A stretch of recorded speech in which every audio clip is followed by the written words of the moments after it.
ज्येष्ठ गायिका आशा भोसले यांचं निधन झालंय। वयाच्या 92व्या वर्षी त्यांनी अखेरचा श्वास घेतलाय। मुंबईतील ब्रीच कँडी रुग्णालयात अतिथकवा आणि छातीत संसर्ग झाल्यानं त्यांना दाखल केलं होतं, मात्र उपचारादरम्यान त्यांचं निधन झालंय। उद्या त्यांच्या पार्थिवावर अंत्यसंस्कार होणार आहेत। पंतप्रधान मोदी यांनी ज्येष्ठ गायिका आशा भोसले यांना आदरांजली अर्पण केली आहे। भारताने आजवर अनुभवलेल्या सर्वात प्रतिष्ठित आणि अष्टपैलू आवाजांपैकी एक असलेल्या आशा भोसलेंच्या निधनानं तीव्र दुःख झाल्याचं ट्विट पंतप्रधानांनी केलं आहे। आशा भोसले यांची प्रकृती अचानक खालावल्यानं तातडीनं ब्रीच कँडी रुग्णालयात दाखल करण्यात आलं होतं, मात्र वयाच्या 92व्या वर्षी आशा भोसले यांनी जगाचा निरोप घेतला। गायिकेच्या निधनानं कलाविश्वावर शोककळा पसरली आहे। मुख्यमंत्री फडणवीस यांनी शोक व्यक्त केला असून श्रद्धांजली अर्पण केली आहे। राज्याच्या उपमुख्यमंत्री सुनेत्रा पवार यांनी आशा भोसले यांच्या निधनावर प्रतिक्रिया दिली आहे। आशाताईंचं दुःखद निधन झाल्यानं संगीत क्षेत्राची खूप मोठी हानी झाली आहे। तसंच आशाताईंना त्यांनी भावपूर्ण श्रद्धांजली अर्पण केली आहे।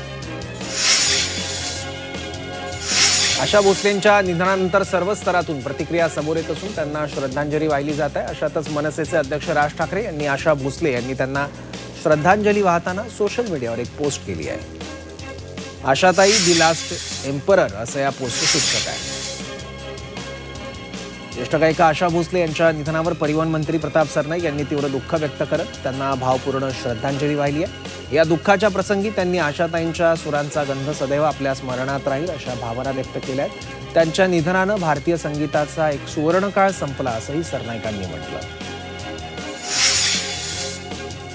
पर्यावरण मंत्री पंकजा मुंडे यांनी ज्येष्ठ गायिका आशा भोसले यांच्या निधनावर शोक व्यक्त करत त्यांना भावपूर्ण श्रद्धांजली वाहिली आहे। पंकजा मुंडे यांनी आशाताईंना अतुलनीय म्हणत त्यांच्या आवाजातील जादू आणि संगीत विश्वातील त्यांचं योगदान अमर असल्याचं म्हटलं आहे। प्रत्येक सुराला स्वतःच्या अनोख्या शैलीनं जिवंत करणाऱ्या ज्येष्ठ गायिका आशा भोसले यांच्या निधनानं संगीतातील एक सुवर्ण युग मावळलाय। या शब्दात शिवसेना नेत्या नीलम गोऱ्हे यांनी आशाताईंना आदरांजली वाहिली आहे।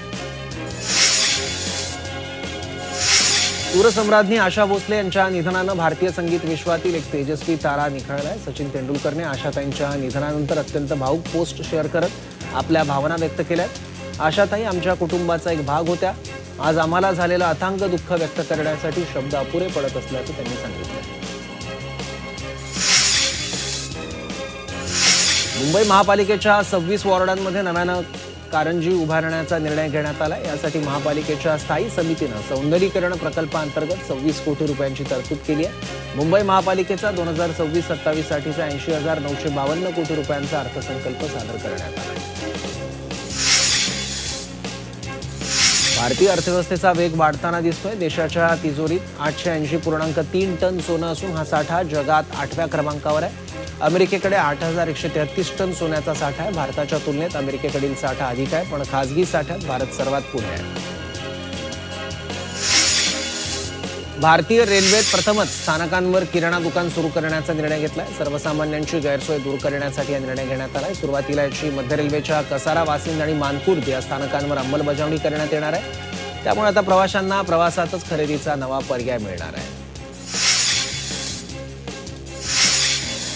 मुंबई महापालिका कोस्टल रोड साऊथच्या धर्तीवर दुसऱ्या हेलिपॅडची योजना आखत आहे। यासाठी कांदिवलीतील चारकोप इथे जागा प्रस्तावित केली आहे। प्रस्तावित जागा सध्या बोगद्याचं बांधकाम आणि संबंधित कामांसाठी वापरला जात असून या बोगद्याचं काम पूर्ण झाल्यावर त्याच जागेचा वापर हेलिपॅड विकसित करण्यासाठी केला जाणार आहे।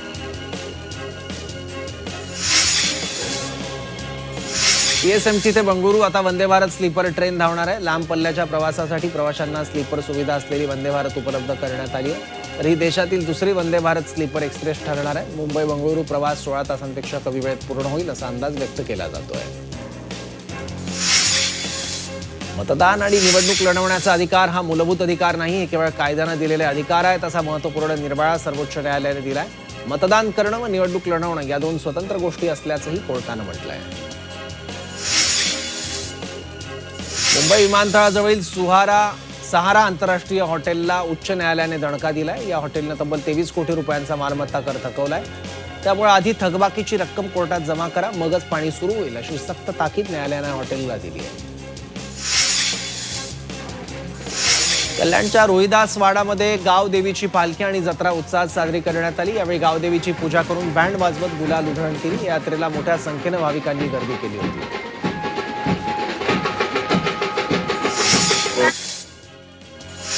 आरटी प्रवेशाची निवड यादी जाहीर करण्यात आली आहे. यामध्ये राज्यभरातून 1,05,000 विद्यार्थ्यांना प्रवेशाची संधी मिळाली आहे. निवड झालेल्या विद्यार्थ्यांच्या पालकांनी 20 एप्रिल 2026 पर्यंत कागदपत्रांची पडताळणी करून आपला ऑनलाईन प्रवेश निश्चित करणं बंधनकारक आहे.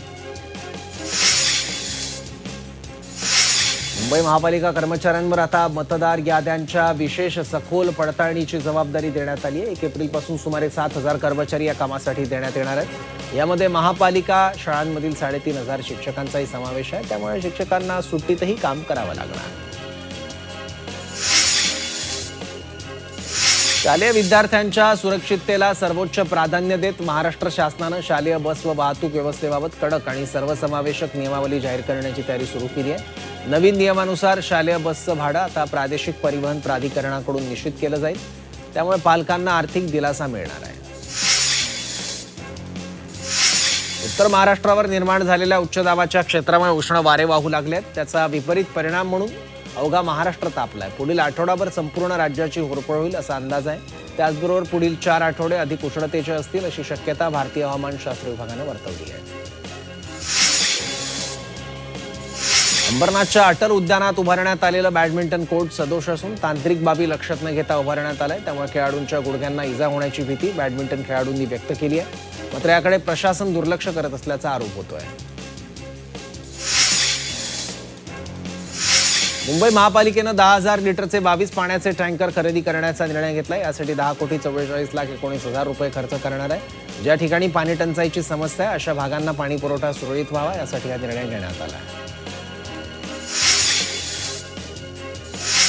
दक्षिण मुंबईमधील अनेक भागात 16-17 एप्रिल रोजी पाणी पुरवठा बंद राहणार आहे. 16 एप्रिल रोजी सकाळी 10 पासून 17 एप्रिल रोजी पहाटे 4 पर्यंत पाणी पुरवठा बंद राहणार आहे. त्यासाठी पाण्याचा आवश्यक साठा करण्याचं आणि पुढील 4 ते 5 दिवस पाणी उकळून आणि गाळून पिण्याचं आवाहन नागरिकांना करण्यात आलं आहे. मुंबईत वाहतूक पोलिसांकडून कारवाई करण्यात आली. वाहतुकीच्या नियमांचं उल्लंघन केल्याप्रकरणी वाहन चालकांवर कारवाई केली आहे. गेल्या वर्षी 5 लाख चालकांवर कारवाई करण्यात आली. भिवंडीतील पडघ्याजवळच्या तळवळी नाक्यावर एका कारनं अचानक पेट घेतला. या आगीमुळे कार जळून खाक झाली. सुदैवाने या घटनेत कोणतीही जीवितहानी झाली नाहीये. मात्र या गाडीत सीएनजी बाटला असल्यानं भीतीचं वातावरण पसरलं.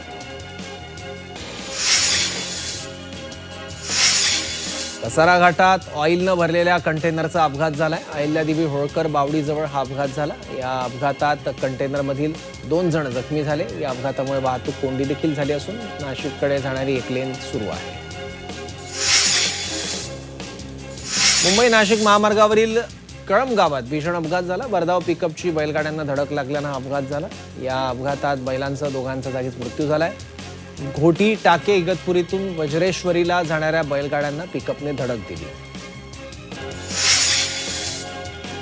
भाजपने आपल्या खासदारांना व्हीप जारी केलाय. 16 एप्रिलपासून सुरू होणाऱ्या विशेष अधिवेशनाच्या 3 दिवशी सभागृहात उपस्थित राहण्याचे निर्देश देण्यात आले.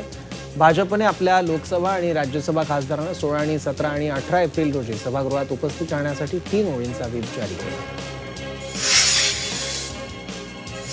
मुंबईत मातोश्रीवर उद्धव ठाकरेंची कुर्डुवाडीच्या नगराध्यक्ष जयश्री विसरे, जिल्हा प्रमुख धनंजय डेकोळे यांनी भेट घेतली. स्थानिक राजकीय परिस्थिती आणि अवकाळी पावसाबाबत त्यांनी उद्धव ठाकरेंसोबत चर्चा केली आहे.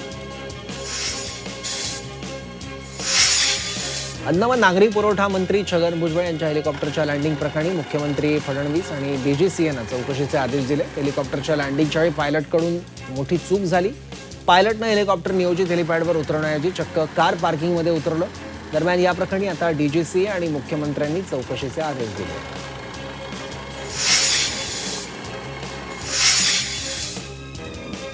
पोलिसांनी कल्पना खरातचा शोध घेण्यासाठी वेगानं पावलं उचलण्यास सुरुवात केली आहे. शिर्डी पोलीस ठाण्यात फसवणुकीचा गुन्हा दाखल झाल्यानंतर कल्पना खरात फरार झाली आहे. 10 दिवस होऊन सुद्धा तपास यंत्रणेला तिला शोधण्यात यश आलं नाहीये. त्यामुळे पोलिसांनी तपासाची चक्र फिरवली असून कल्पनाच्या माहेरी तसंच माहेरच्या तिच्या नातेवाईकांकडे चौकशी केल्याचं कळतंय.